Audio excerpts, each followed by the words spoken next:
Hello प्यारे बच्चों, पहले दृश्य में हमने देखा और सुना कि बाबर और माहम हुमायूं की बीमारी को लेकर बहुत परेशान हैं। वे अल्लाह से हुमायूं की जान की भीख मांगते हैं। बाबर अपना साम्राज्य, अपनी दौलत सब कुछ लुटाने के लिए तैयार है।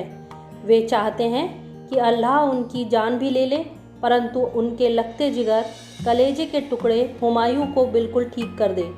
इसके लिए वे हकीम व अबू बका से बातचीत करते हैं और माहम को भी सांत्वना देते हैं। दृश्य के अंत में अल्लाह उनकी बात सुन लेते हैं और हुमायूं ठीक होने लगता है, पर हिंदुस्तान के शहंशाह बाबर बीमार पड़ जाते हैं। अब आगे पढ़ते हैं दूसरा दृश्य। द्वितीय दृश्य। बाबर कमजोर और सुस्त एक पलंग पर पड़ा है। कभी कभी दर्द से करहा उठता है, पर चेहरे पर से अफसोस के बदले खुशी जाहिर हो रही है, जैसे इस बीमारी की उसे कोई चिंता न हो। पलंग के एक बगल में एक तिपाही पर हकीम और दूसरी पर अबू बका बैठे हैं।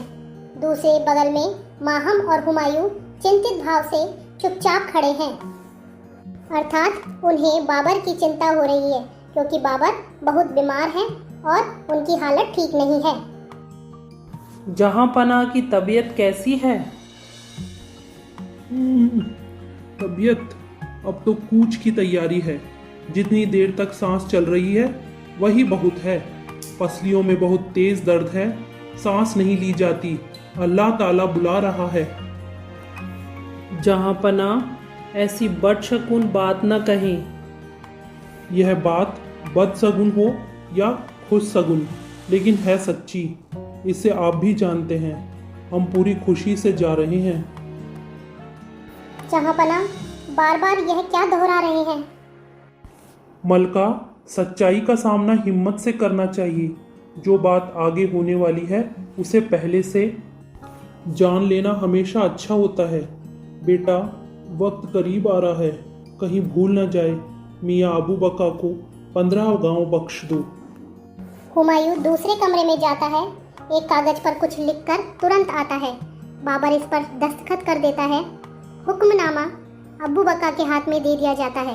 अबू बका उदासी से उठकर सलाम करता है और फिर बैठ जाता है। आज हमें एक ही बात का अफसोस है। जिसकी सारी उम्र लड़ाई के मैदान में कटी, उसकी मौत बिस्तर पर हो रही है। हम लड़ते लड़ते मरने के ख्वाहिशमंद थे। आलम पनाह, दवा का वक्त हो गया है। हकीम साहब, अब दवा ना दीजिए।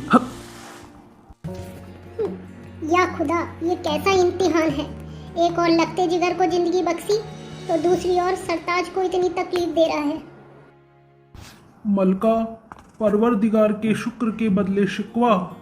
अल्लाह ताला का हजार हजार शुक्र है कि उसने हमारी इल्तिजा सुन ली, हमारी आंखों की मिटती हुई रोशनी लौटा दी।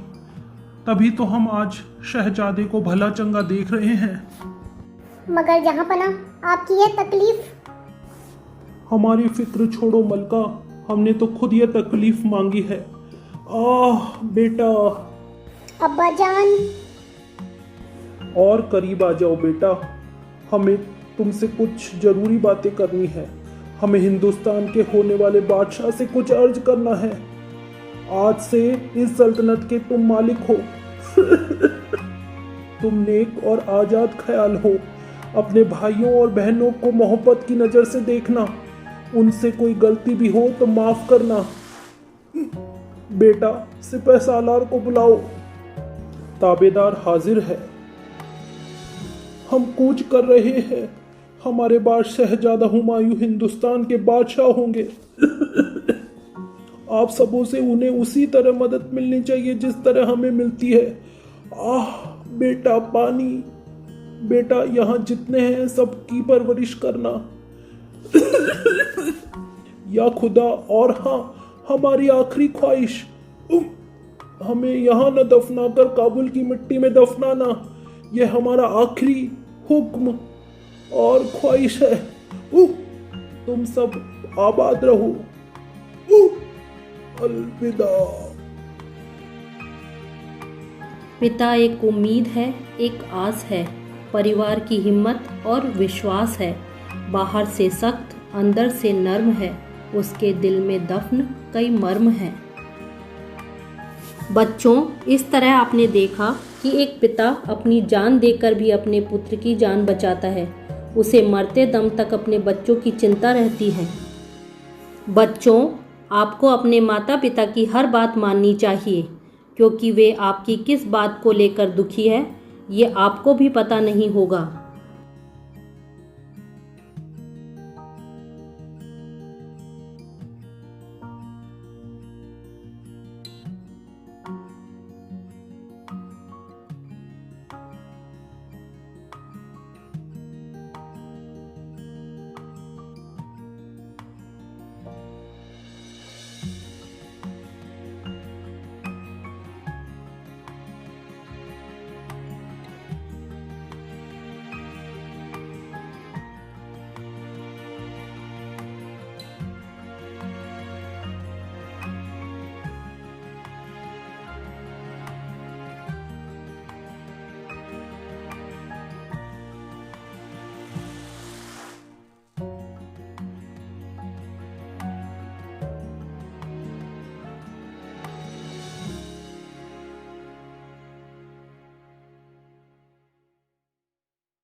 बच्चों, पाठ के शब्दार्थ आपको याद करने हैं और प्रश्नों के उत्तर स्वयं लिखने का प्रयास करना है। प्रश्नों के किसी उत्तर में आपको परेशानी हो तो आप मुझे कमेंट्स के माध्यम से पूछ सकते हैं। मैं छुट्टियों में मुहावरे और लोकोक्तियों के बारे में भी बताऊंगी। आप समय समय पर आकर देख सकते हैं। Thank you.